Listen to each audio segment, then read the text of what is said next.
Assalamualaikum warahmatullahi wabarakatuh. Kali ini kita akan mempelajari kelas 4 Bahasa Indonesia Kurikulum Merdeka Bab 4 Meliuk dan Menerjang pada halaman 90 sampai 95. Oh ya teman-teman, di sini Kak Wafik sediakan video lanjutan ya dari halaman 1 hingga akhir.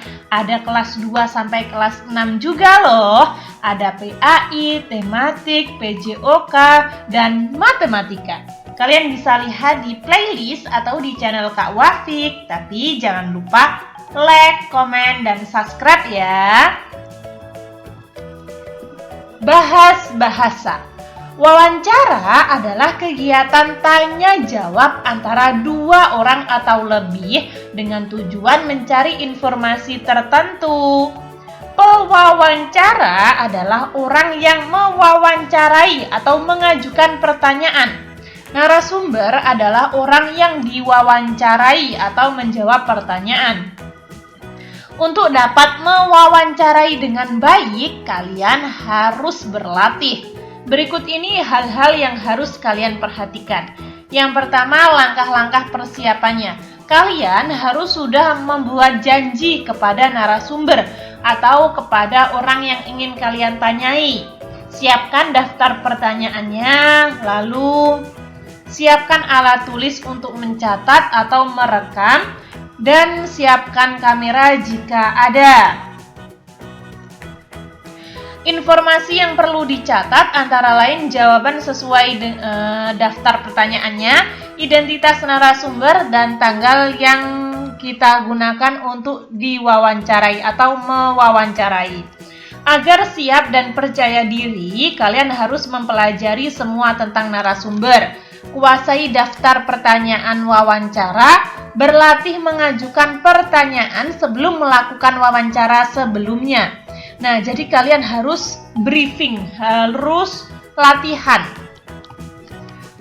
Sikap saat wawancara. Kita harus bersikap sopan, santun, dan menghormati narasumber. Menyapa dengan sapaan yang sesuai. Misalkan narasumbernya adalah bapak-bapak, maka kita akan menyapanya dengan bapak atau dengan ibu, kakak, dan lain sebagainya. Berbicara dengan tenang dan bahasa Indonesia yang baik, singkat, dan jelas. Cara berbicara, nada suara jangan terlalu keras teman-teman, tetapi juga tidak terlalu pelan. Jadi sedang. Bahasa tubuh dan penampilan. Nah, kalian harus berdiri atau duduklah dengan tegak. Tataplah narasumber ketika berbicara, gunakan gerakan tangan untuk menegaskan sesuatu, berpakaian yang sopan dan rapi. Isi laporan wawancara harus mencakup informasi narasumber, nama pewawancara, tanggal wawancara, foto jika ada, jawaban narasumber, dan daftar pertanyaan yang dituturkan ulang oleh pewawancara. Lakukan wawancara dengan orang di sekitar kalian yang ingin kalian ketahui pengalamannya. Kalian boleh menjadikan petugas pos, teman yang pernah memenangi lomba membacakan puisi, dan seorang kakak yang jago berenang sebagai narasumber. Langkah-langkah persiapan wawancara. Persiapkan daftar pertanyaan seperti di bawah ini. Nah, seperti ini teman-teman. Kalian bisa melakukan wawancara dan mengisi jawaban ini, mengisi kolom ini. Kak Wafik akan mencontohkannya ya. Misalkan saja seperti ini. Mungkin kurang jelas, Kak Wafik akan memperjelas. Nama Wafik Naila, kelasnya berapa, sekolah di mana, tanggal wawancaranya kapan. Lalu kalian tulis di sini perkenalan.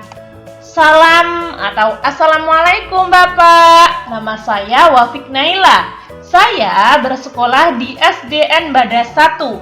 Saya kelas 4 sekolah dasar. Saya ingin mewawancarai Bapak atau Ibu Niken misalkan tentang cara membaca puisi. Karena saya ingin mengetahui cara membaca puisi yang baik dan benar. Ini misalkan kalian wawancara guru di sekolah kalian ya. Lalu ada pertanyaan pertama, misalkan kalian tanya, apa syarat-syarat membaca puisi? Bunikan menjawab, syaratnya memahami makna, pelafalan yang baik, intonasi yang baik, penekanan pada kata-kata dalam puisi. Tentukan penjedaan dengan tepat. Pertanyaan kedua, misalkan kalian tanya, apakah membaca puisi itu sulit dilakukan?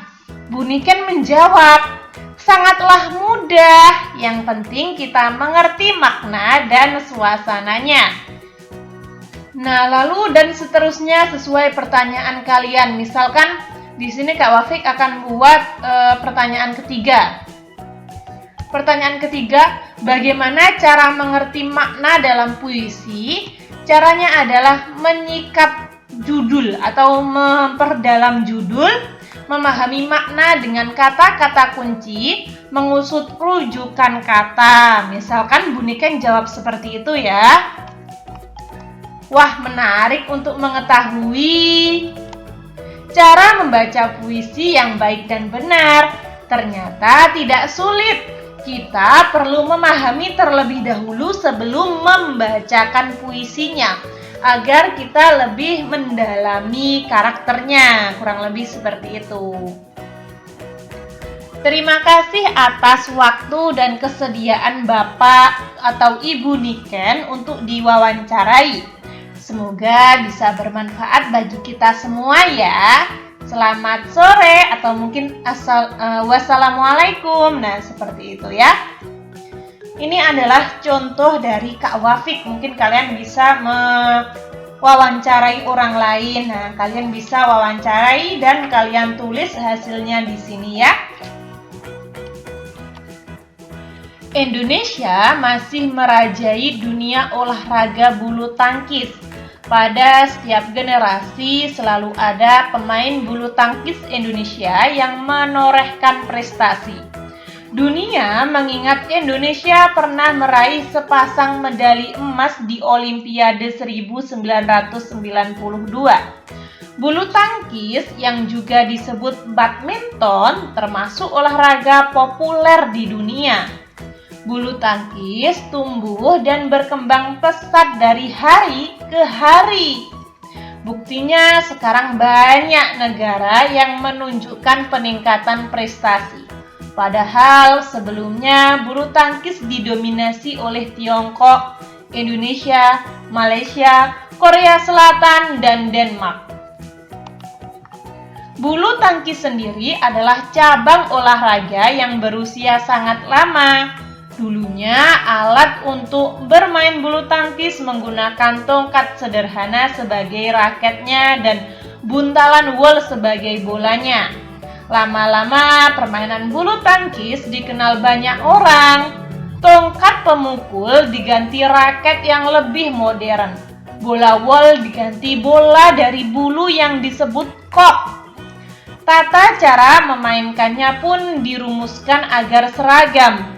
Olahraga tepuk bulu ini perlahan meniti tangga menjadi favorit dunia. Dalam pertandingan percobaan di Olimpiade Munich, Jerman pada tahun 1972, Indonesia mampu menyumbangkan 2 medali emas melalui pemainnya, Rudi Hartono dan pasangan ganda putra Ade Chandra dan Christian Hadinata. Sejak itu Indonesia makin bersemangat mengumpulkan berbagai medali kejuaraan dalam pertandingan badminton tingkat dunia. Total ada 19 medali yang terkumpul dari peserta olahraga terbesar di dunia tersebut. Nah, kurang lebih seperti itu ya teman-teman. Untuk bahas bahasa yang selanjutnya kita akan bahas di video selanjutnya. Di sini Kak Wafik bahas dikit-dikit saja karena kalau banyak-banyak nanti kalian bosen mendengarkan Kak Wafik, durasinya terlalu panjang. Kurang lebih seperti itu. Ketika teman-teman ada saran, masih kurang paham, atau mungkin Kak Wafik salah ketik, salah pengucapan, kalian bisa tulis di komentar agar Kak Wafik dapat memperbaikinya. Semoga bermanfaat. Jangan lupa like, comment, subscribe. Di sini Kak Wafik sudah sediakan video lanjutan, kalian bisa lihat di channel Kak Wafik ya. Sekian, terima kasih. Wassalamualaikum warahmatullahi wabarakatuh.